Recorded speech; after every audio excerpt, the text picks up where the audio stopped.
Thank you so much, President Wyatt. I must say it's been a while since I wore one of these, and it's a reminder of what a wonderful, breathing fabric this is. I feel like I'm wearing a plastic shower curtain or something like that. I want to thank the administration, the faculty, and trustees of Coker College for inviting me to your beautiful campus and sharing your really special day with me, and for showing me the incredible hospitality of the Coker family. Congratulations to the Coker College class of 2013. Congratulations to every one of you.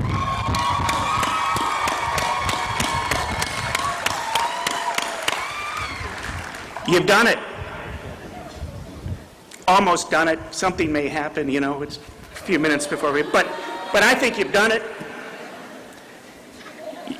You're about to cross one of the most significant challenges and achievements of your lives. You've done it. Well done. Very, very well done.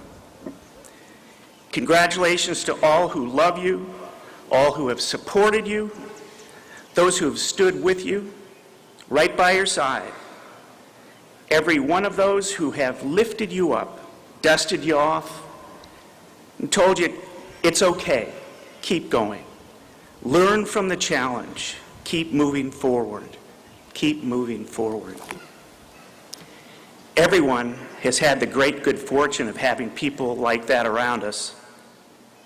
So congratulations to all the parents here. Congratulations to all the families here. Congratulations to all your professors and your coaches and your advisors. All your very good friends, because God knows none of us can get there on our own. I graduated 41 years ago.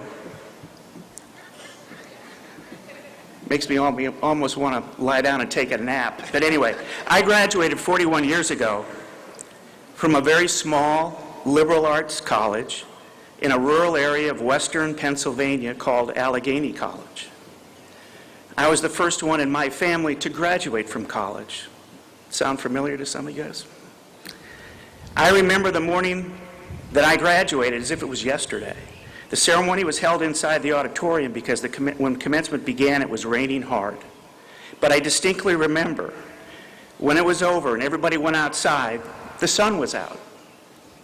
It was a clear and bright day, and after the rain, it smelled like springtime, and everybody had these huge, wide grins on their faces, which reflected the profound sense of accomplishment and pride we all felt. What a wonderful feeling that was. What a wonderful moment in my life that was. So allow me to suggest that each of you stop for a moment this morning.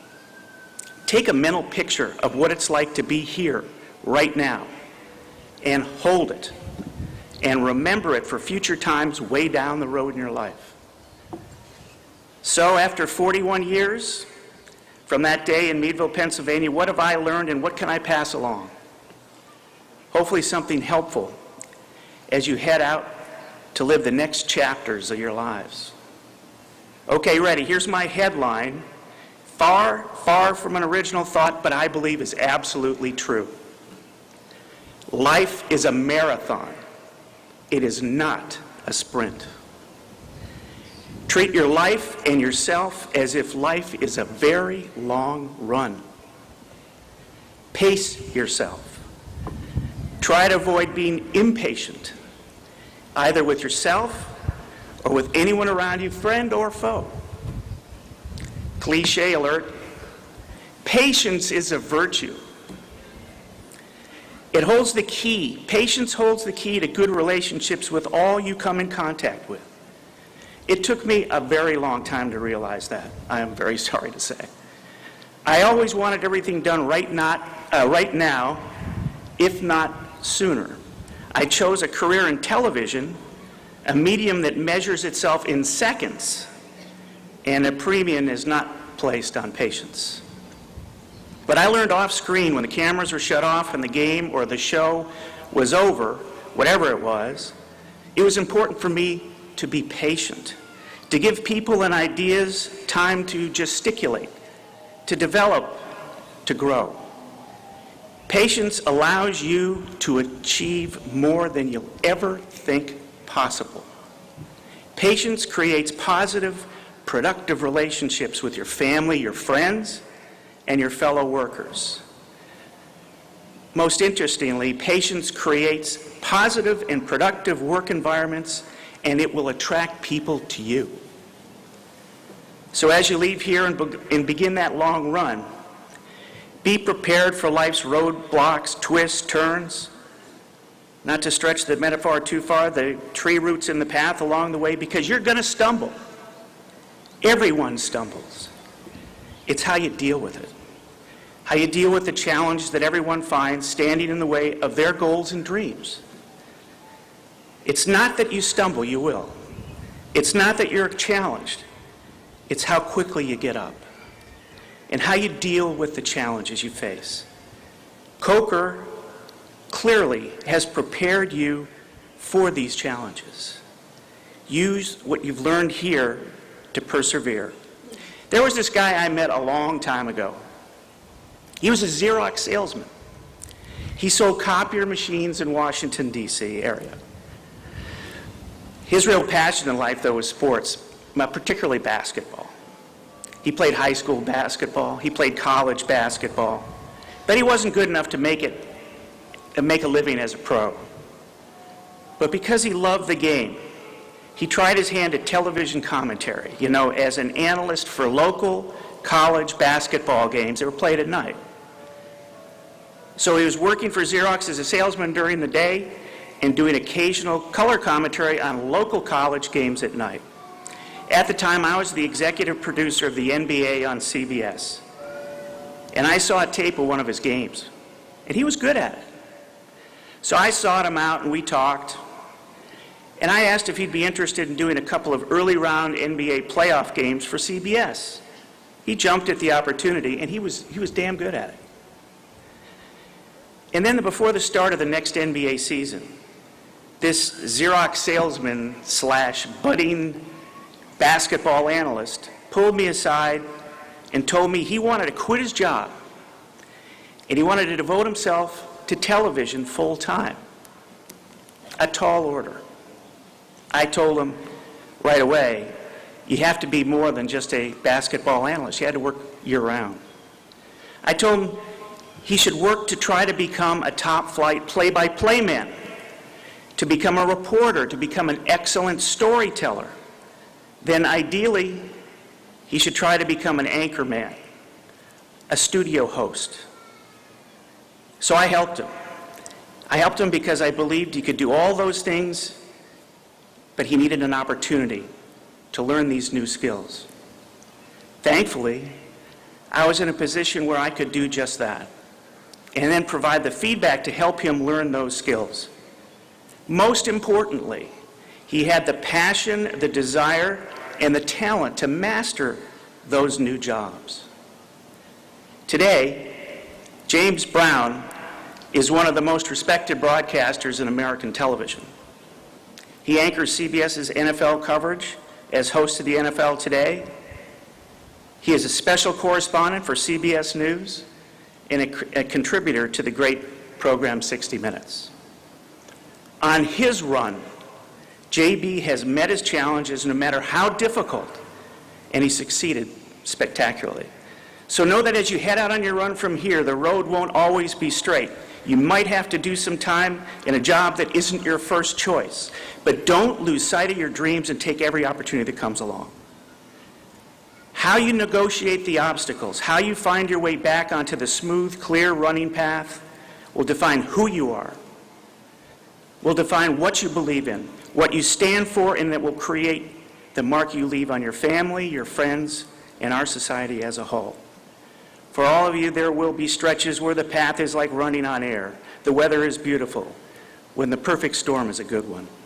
Recognize those times too, and take time to appreciate them for what they are when they're happening, like the success you're enjoying today. Take mental pictures of those moments. Capture them as souvenirs of your success. Work hard to know yourself. Work hard to know your strengths, what you're good at.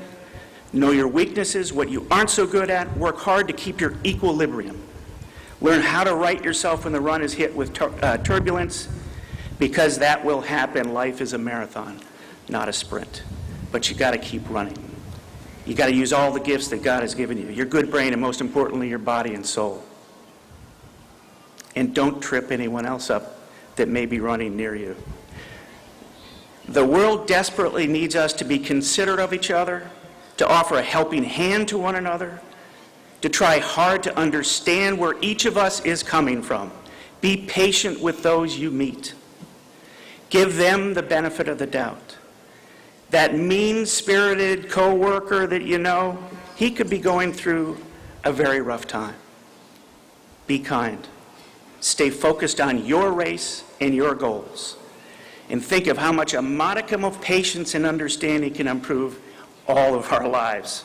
So like James Brown did, identify the things you have the most passion for. Find what you love for a partner in your life, for your family, and for your work. Because work's going to take up a huge portion of your time. So search for work that you love and feel passionate about. If you're lucky enough to know that right now, what you really want to do, you're fortunate. I was very fortunate. My father was a salesman for a TV station in Wisconsin, in Milwaukee, Wisconsin, when I was 5 years old. 5 years old. Hard to believe I was ever 5 years old. Anyway, he would go into work on Saturday mornings to finish certain tasks, tie up loose ends, and he'd bring me along. The station produced its own Saturday morning kids shows in its studios, and so he would put me in the back of the studio, sit here, don't move. And he'd be gone for around an hour or so, and I sat there and watched this remarkable magic going on right in front of me. Mouth wide open, eyes wide open. That's where the seeds were planted for me. I just loved it. I wanted to create things for audiences, all kinds of audiences, television, radio, film, live on stage, today streaming video. And that's been my work over my entire life. It's what I do. It's what I love. If there isn't something you feel passionate about or don't know what you feel passionate about right this minute, that's okay. Experiment. You're far from alone. Try different options. Follow your instincts. Be intuitive in your decision making. But keep searching and don't settle for something. Remember, it's a very long race, and the terrain might be much better just around the corner. You'll know what it is when you find it. I promise you that. I promise you that. And one last thing to remember, don't forget to let your heart weigh in on your decisions too, not just your head. If you have passion for what you do, you'll have a serious opportunity to create great work in your life. And from that, you will feel a deep sense of pride and satisfaction. So back out on the path. What is the most important character trait for completing a long run, a marathon with success? There's a professor, Angela Duckworth at Princeton. She's done a lot of study into this. And she says the most successful of us are the gritty individuals who stick with things, long-term goals, stick with them until they master them. Her research suggests that when it comes to high achievement, whether it's at school or work, grit, or as she says, stamina, is as essential as intelligence. Think of that. Life is a marathon and not a sprint, and grit and perseverance come in handy on a long run. And one of the things I found is the race never ends. And there's no such thing as status quo. We all hear the term status quo. How are things? Status quo. I had the good fortune of working with a great coach and television analyst named John Madden for a dozen years. One of the most profound things I learned from John Madden was there is no such thing as status quo. One spring, I was not far from here at Augusta National for the Masters. But my focus was on the next NFL season coming in the fall. John Madden was at his home in California, and we had a long phone conversation about our coverage. How could we make it better? In pushing for improvements, John kept saying, there is no status quo. We can't stand on our laurels. John said, picture yourself climbing up a sheer cliff. An image I don't really oftentimes associate with John Madden, but consider yourself climbing up a steep cliff. Now say you're 2/3 of the way up, he said, and you decide, this is far enough, this is good enough, I'm happy right here. I don't want to go any further, I'm going to stop right here, 2/3 of the way up the rock. Madden said, of course, there isn't any stopping on a cliff, because you can't hang there on the side of a mountain forever. Stopping, maintaining the status quo, means eventually you're going to go backwards. Eventually you're going to start sliding down. His point, if you don't keep forging ahead, if you stop and say, I'm going to stay right here, you will eventually not be able to hold on and you'll start going backwards. There is no status quo in life. You have to keep moving forward. In my business, that means always trying to make the program better, always trying to figure out how to make the coverage, the commentary, the graphics, the statistics, all better. Life is a fantastic marathon. We need the grit, stamina, patience to keep getting better a little bit at a time in order to finally become the very best you can be. You are at the most exciting time of your life. The run is about to begin. The path is waiting for you, ready to lead you out into the great adventure that will be your life. You're all warmed up and ready to go. I can see it looking at you today. Yeah, you're at the starting line, and you've already accomplished something wonderful to get where you are. You have the value of a liberal arts education that you've received at this wonderful, wonderful institution. The skills you learned at Coker are the equipment, the tactics, the strategy you'll use in the race. You have proven that you have the grit and the determination to achieve a major goal. And very soon you'll have a piece of parchment paper that will tell the world you've completed your training, that you're good to go. So keep on learning, keep on questioning. Never settle for the status quo. Never give up. Keep on running. It's going to be a long, rewarding, and exciting journey. And I'm going to be there, along with your friends and family, cheering you on every step of the way. Thanks, and good luck.